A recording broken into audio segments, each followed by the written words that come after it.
Hello and welcome to episode 36 of the Insider's Guide to Project Cars 2, where today we are going to be taking a look at airflow and understanding how it basically works, affects the car, and what kind of things you need to keep an eye out during races.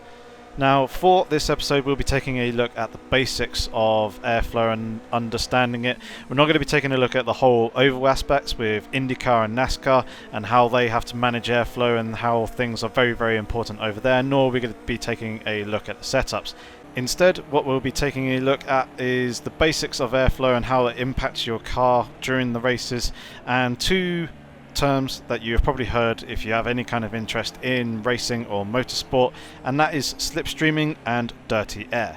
Now, both dirty air and slipstreaming are kind of the same thing, it's just that one's a more positive effect and the other one's a more negative effect that happens on the car that is closely following behind another. So as a car drives around the circuit, they're going to have air flowing along the underside of the car, around the sides of the bodywork, over the top of the bodywork, and over the top or around any aerodynamic parts that are on the car.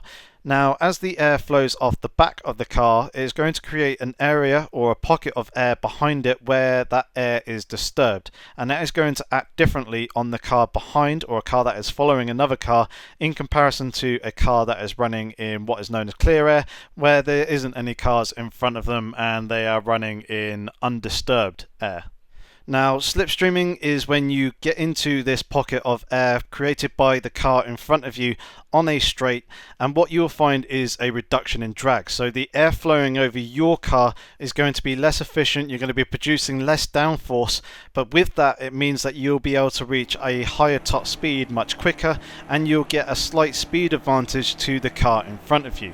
Now, the longer you can stay behind the car directly in front and pick up their slipstream, the more speed that you are going to gain over them, and you can then use this speed advantage to try and make an overtaking attempt on a straight.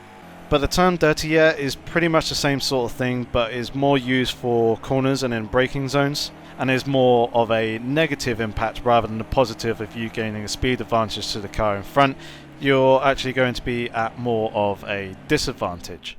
So as you are following in effectively the slipstream of the car in front into the braking zone or through a corner, obviously you're going to be in this area or pocket of disturbed air coming off the back of the car in front of you. This means that you're going to have less efficient air flowing over the aerodynamic pieces and the bodywork of your car, which means that you're going to be producing less drag but also less downforce. Therefore, you are going to have less grip and have a higher chance of understeering or oversteering when going into or through the corner. Now, one element of the dirty air which a number of people probably don't actually realise is that it has an impact on your braking efficiency as well. When following closely behind another car going into a corner, you're not going to have as much air flowing through the brake ducts onto the actual brakes themselves, therefore you're not going to get quite as much cooling, and generally running in the slipstream of another car or following closely behind another car, you'll be in much warmer and more disturbed air. You're not going to have that cool air flowing into your brakes. Your brakes aren't going to cool down quite as much, therefore your actual braking efficiency once you actually stamp onto the brake pedal itself probably won't be as great as you would like it to. You also won't have that air hitting the front of your car and slowing you down through drag, and the chance of you actually hitting the back of the car is going to be much higher. There's going to be a greater risk of you not slowing down enough or not as quickly as the car in front of you who is running in clear air, and therefore the risk of contact becomes higher. But having said all that, there are a number of things that you can do to counteract this.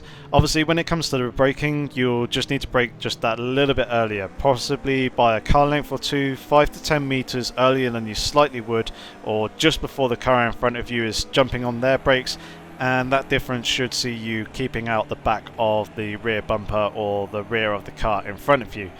Now, if your car is heavily aero dependent, then what you'll need to do is possibly take a slightly different line to the car that's directly in front to try and basically poke a little bit of your car's bodywork or aerodynamic pieces out from the dirty air of the car that's directly in front to try and regain some of that aero balance and some of that airflow going over your car to give yourself that little bit of grip.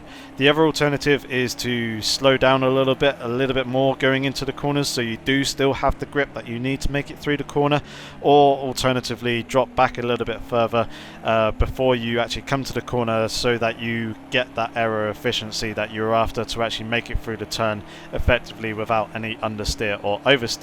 It's all very much a fine balancing act, because obviously you want to be close enough to the car in front of you that you can get the slipstream going down the straights and potentially make the overtaking maneuver if you're looking to gain a place, but at the same time you need to look after the car, look after the tyres that you're driving as well, and avoiding any understeer or oversteer and actually making it through the corner quickly and efficiently. Now, the effects of slipstreaming and also the dirty air effects are going to be entirely dependent on the actual types of cars that you're racing with. The higher the speeds, the more downforce that they produce, the greater the effects will be. So for example, a Formula 1 car, the effects of slipstreaming and also the dirty air effects going through the corners and braking zones are going to be much greater in comparison to a low speed touring car such as the Renault Clio Cup. With those, you won't see so much of an effect with slipstreaming or dirty air going through the corners, so it's not too much of an issue with those. And also the number of cars as well is also going to have an impact as well. So for example, 5 cars following closely but one behind the other is going to have much greater effect in terms of the dirty air and the slipstreaming effect in comparison to having just one car following another car. So keep that in mind, especially at the race starts and when you're starting from further back in the grid.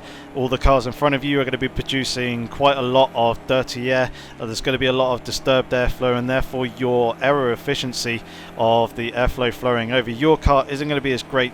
You're not going to see as much grip and as much downforce being produced than if you were running at the front of the grid.